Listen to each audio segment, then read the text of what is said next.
Neeraj ji, promo देखे हमने, even episode जो आपके काफ़ी सस्पेंस का आपने जो एक जो माहौल बना के रखा है बहुत ही बढ़िया है। पहले तो जानना चाहेंगे किस तरह सब्जेक्ट आपको मिला। ये एक रियल कैरेक्टर पर आधारित है। अविनाश मिश्रा जी जो 90s के दौर के बहुत ही जांबाज पुलिस ऑफिसर रहे हैं।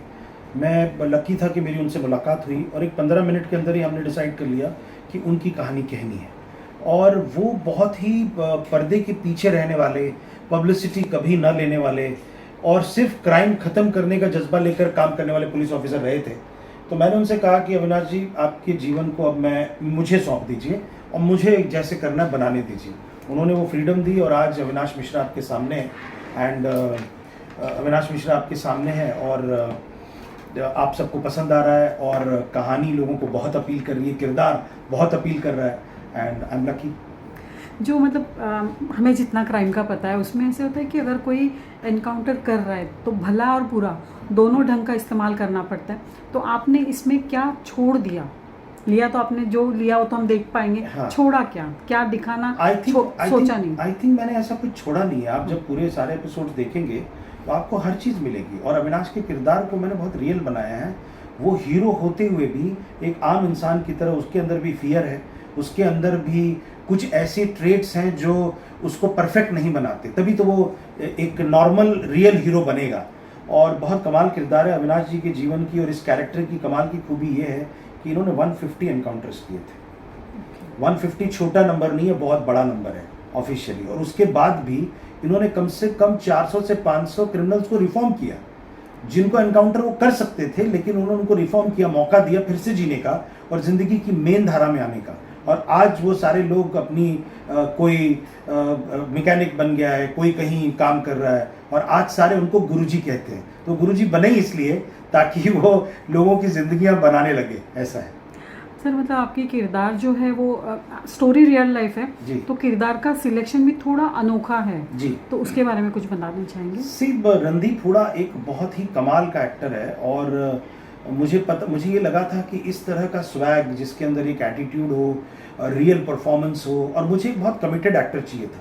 रणदीप हुडा ने उतनी कमिटमेंट दिखाई जो एक डायरेक्टर एक्सपेक्ट करता है, उससे भी 10 गुना ज़्यादा कमिटमेंट उसने शो के लिए दिखाई है। And I am very lucky to have him. और वो उसी कास्टिंग की वजह से आज ये शो की इतनी चर्चा हो रही है और उसने इतना अच्छा काम किया है। ओके, आप लेखक हैं, निर्माता है और निर्देशक है, मतलब तीनों अलग अलग बीट है। तो अपना जो एक काम करने का तीनों बीट का अलग अलग अनुभव है आपका, तो किस तरह से आप ये सोचते कि नहीं अभी इसको मैं लिखूंगा सब्जेक्ट को, इसको मैं इसकी निर्मित करूंगा या तो इसको डायरेक्शन करूंगा? सिलेक्शन ऑफ सब्जेक्ट किस तरह से आप ये तीनों डिपार्टमेंट के लिए करते हैं? कोई भी कहानी पहले तो अपील करनी चाहिए, आपको लगना चाहिए कि मुझे कहानी टच कर रही है, क्योंकि मुझे लगेगी तभी मैं तब ऑडियंस तक ले जाना चाहूँगा।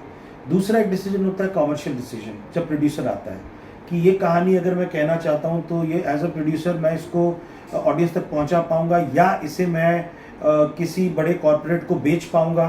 तो ये सारे मिक्स जो डिसीजन होते हैं, लेकिन सबसे पहली चीज़ स्टोरी में आत्मा होनी चाहिए।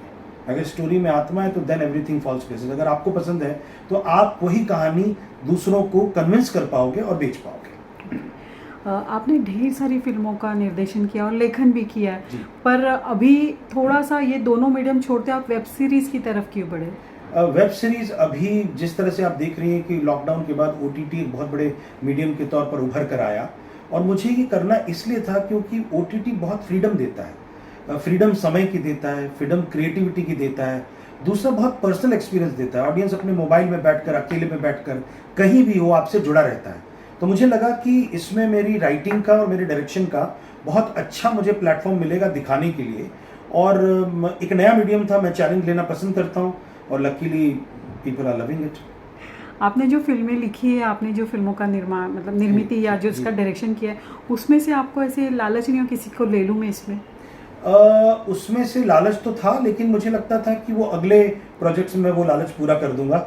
जैसे मैं सनी देओल जी का बहुत बड़ा फ़ैन हूँ, उनके साथ मैंने बहुत काम किया है, तो मैंने उनसे डिस्कस भी किया है कि कुछ OTT पे करते हैं, वो हमेशा तैयार रहते हैं, तो वो कर सकते हैं। और भी जिनके साथ काम किया, जैसे इरफान आज जिंदा नहीं है, अगर होते तो वो भी मेरे बहुत करीब था, बहुत भाई की तरह था, और हम एक प्रोजेक्ट पे काम भी करने वाले थे। वो अगर जिंदा होते तो डेफिनेटली उनके साथ मैं कुछ OTT पे कर रहा होता, लेकिन ठीक है, may God bless him his soul, और आगे काम करेंगे किसी दूसरे आर्टिस्टों के साथ। Where do you get your creative liberty, in which medium?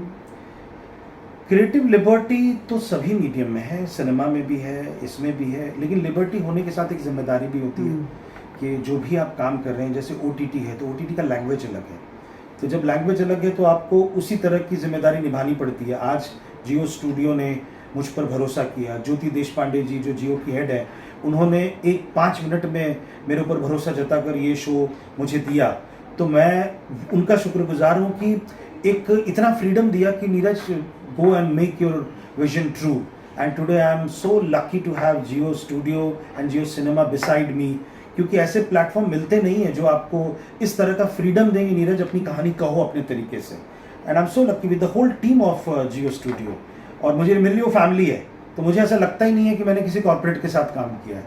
वो बहुत बड़ा कारण होता है एक अच्छा शो बनने के लिए। नीरज जी, हमें तो पता नहीं अविनाश जी के बारे में, पर उन्होंने देखी आपकी सीरीज या प्रोमो देखा, क्या कुछ रिएक्शन रहा उनका? उन्होंने सीरीज देखी और बहुत ही खुश हैं, बहुत ही उनकी बातों में, उनकी आवाज़ में उत्साह है, और उन्होंने एक बात कही कि हर तरफ तुमने हमारा बौकाल कर दिया बेटा, छोटे भाई, अब हर तरफ इतने फ़ोन आ गए, इतने इंटरव्यू आज तक हमने नहीं दिए जितने इंटरव्यू अब दे रहे हैं। तो मैं बोला अब आपका समय है, आपने पूरी ज़िंदगी हीरो बनकर भी आपने चुना कि आप पब्लिसिटी में नहीं रहेंगे, लेकिन अब आपका समय है, आप जीत दीजिए जितने इंटरव्यू। और सबसे प्यारी बात उन्होंने अब कही कि अब तुम्हारी भाभी को हमारी वैल्यू समझ में आई कि कैसे हीरो हम रहे। तो ये बात उन्होंने कही तो मेरा सीना गर्व से चौड़ा हो गया कि चलो भाभी जी खुश है तो सब खुश हैं। सही। नीरज जी, इंस्पेक्टर अविनाश के बाद में आप क्या कर रहे हैं? अभी मैं बहुत नीरज जी, मतलब इंस्पेक्टर अविनाश के बाद में आप क्या कर रहे हैं? मैं बहुत सारे प्रोजेक्ट्स अभी डेवलप कर रहा हूँ, बिकॉज मेरी प्रोडक्शन कंपनी है, तो एज ए प्रोड्यूसर सारी चीज़ें तो मैं डायरेक्ट नहीं कर सकता, तो बहुत सारी स्क्रिप्ट पे काम कर रहा हूँ, वेरियस डायरेक्टर्स को मैं अप्रोच कर रहा हूँ मेरे लिए प्रोडक्शन मेरी कंपनी में काम करने के लिए। उसके अलावा मेरी खुद की 3 स्क्रिप्ट्स मैंने रेडी की हैं जिस पे मैं काम करूँगा। जियो सिनेमा और जियो स्टूडियो एक फैमिली है, तो डेफिनेटली उनके साथ कुछ चीज़ें आगे करने का मेरा मन भी है और इच्छा भी है, और बातें चल रही हैं। तो आई गेस अनदर 2-3 मंथ्स में आपको बहुत सारी अनाउंसमेंट सुनने को मिलेंगी।